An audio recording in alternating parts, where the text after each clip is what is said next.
আসসালামু আলাইকুম। Hey everyone, welcome back to my another daily blog video. সবাই কেমন আছেন? এই তো আলহামদুলিল্লাহ ভালো আছি। আজকে বৃষ্টি হচ্ছে অনেক, জুম্মার দিন। আর রান্নাঘরে চলে এসেছি রান্না করতে। সকালবেলা দেখি শ্বশুর আব্বা বাজার থেকে বড় একটি রুই মাছ নিয়ে এসেছে। তো ভালো করে সেটাকে কেটে ধুয়ে নিয়েছি ব্যাক ক্যামেরায়।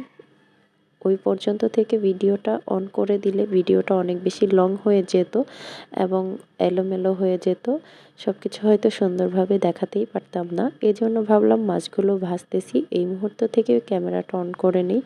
তো মাছগুলো ভালো করে ধুয়ে কিছুটা মাছ আমি ফ্রিজে সংরক্ষণ করেছি, কারণ পুরাটা রান্না করলে আমাদের খাওয়া হবে না।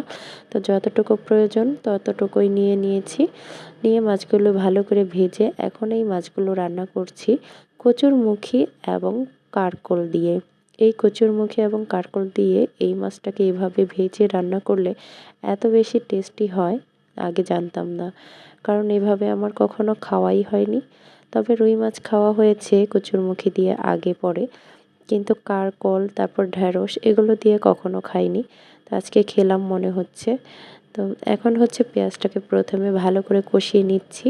যেই তেলের মধ্যে মাছ ভেজেছি সেই তেলের মধ্যেই পেঁয়াজটাকে কষিয়ে নিলাম আমি ভালো করে মশলা দিয়ে। আর এখন ভালো করে ধুয়ে রাখা কচুরমুখী এবং কারকোলগুলো দিয়ে ভালো করে নেড়ে চেড়ে এটাকে কুকিং করে নেব। আর আমি রান্না করার আগে সব কিছু সুন্দর মতো গুছিয়ে রান্না করতে আগে থেকেই অনেক বেশি পছন্দ করি। সব কিছু গুছিয়ে সুন্দর করে কেটে ধুয়ে রেডি করে তারপর রান্না করতে আমার কাছে অনেক ভালো লাগে। এভাবে করলে রান্নাটা যেমন সহজ লাগে এবং তাড়াতাড়ি রান্নাটা কমপ্লিট হয়ে যায়। এই তো এখানে পর্যাপ্ত পরিমাপে পানি দিয়ে নিয়েছি।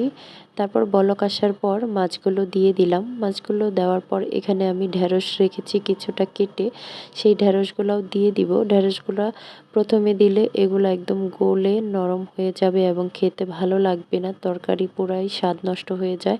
এজন্য ঢ্যাঁড়সটা পরে দিলাম। দেওয়ার পর এখন ভালো করে একটু লবণটা চেখে নেব। এর মধ্যে আমি 3টা আমাদের গাছের কালো মরিচ এখানে দিয়ে দিচ্ছি।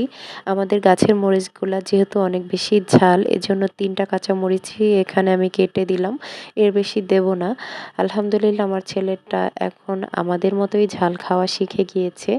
তারপর একটু লবণ চেখে মানে লবণটা দিয়ে নিলাম। আর লাস্ট পর্যায়ে একটু ভাজা জিরা গুঁড়া দিয়ে নিলাম, দিয়ে এখন ঢাকনা দিয়ে ঢেকে অল্প কিছুক্ষণ রান্না করে নেব। এই তো দেখেন রান্নাটা প্রায় কমপ্লিট হয়ে এসেছে। এখন আমি চুলার জালটা অফ করে দেব। আলহামদুলিল্লাহ খাবারটা অনেক বেশি টেস্টি ছিল। সবাই ভালো থাকবেন, সুস্থ থাকবেন, আমাদের জন্য দোয়া রাখবেন। আল্লাহ হাফেজ।